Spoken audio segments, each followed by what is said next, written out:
शेतकरी बंधूंनो, आपण आता प्लॉट विजिट करत असताना या प्लॉटवरती आता 20% आता सुरुवात झालेली आहे. की म्हणजे या प्लॉटवरती थ्रिप्सचा अटॅक आहे आणि थ्रिप्सचा अटॅक असल्यामुळे जे काही पानं आहेत, आपले हे जे पान आहे, पानाची जी कड्याची साईज आहे, ही बाजूची साईज ही पिवळी पडायला सुरुवात झालेली आहे. तर शेतकरी बंधूंनो, जेव्हा आपल्या प्लॉटवरती थ्रिप्सचा अटॅक असतो, थ्रिप्सने पूर्णपणे रजिस्ट्रेशन केल्यामुळे हे बाजूचे जे आपले कड्यांची साईज आहे, ही पिवळी पडत असते.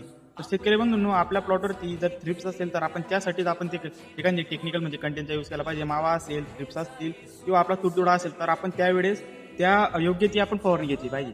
तर आता इथे थ्रिप्सचा अटॅक आहे शेतकरी बंधूंनो, तर आपण स्प्रेमध्ये घेत असताना डायनोडोपेरॉन कंटेन असलेलं प्रोडक्टचा यूज करा, म्हणजे जेणेकरून आपल्या थ्रिप्सवर आपल्याला कंट्रोल भेटेल. तर आपल्या प्लॉटवरती थ्रिप्स असेल आणि आपण मावाचा जर टेक्निकल वापरत असेल तर आपला काहीच फायदा होत नसतो. तर आपण आता आपल्या प्लॉटवरती जर बरेच शेतकऱ्यांना त्यांच्या प्लॉटवरती जर पानं साईडला पिवळे पडण्याचा जर समस्या दिसून येत असेल तर डायनोडोपेरॉन असलेल्या कंटेनचा आपण प्रोडक्टचा यूज करा, म्हणजे आपल्याला त्या थ्रिप्सवर तुम्हाला नियंत्रण भेटेल आणि जे काही तुमचं पान आहे ही पिवळं पडते तर हे तुम्हाला कव्हर करण्यास मदत होईल. कारण की याची सुरुवाती अवस्था अशी राहते, हे पूर्णपणे रजिस्ट्रेशन केल्यामुळे कडांना पिवळं पडत असतं, त्यानंतर ते पान लालमध्ये कन्वर्ट होत असतं. तर अशा नवनवीन माहितीसाठी आपल्या चॅनलला फॉलो नक्की करा.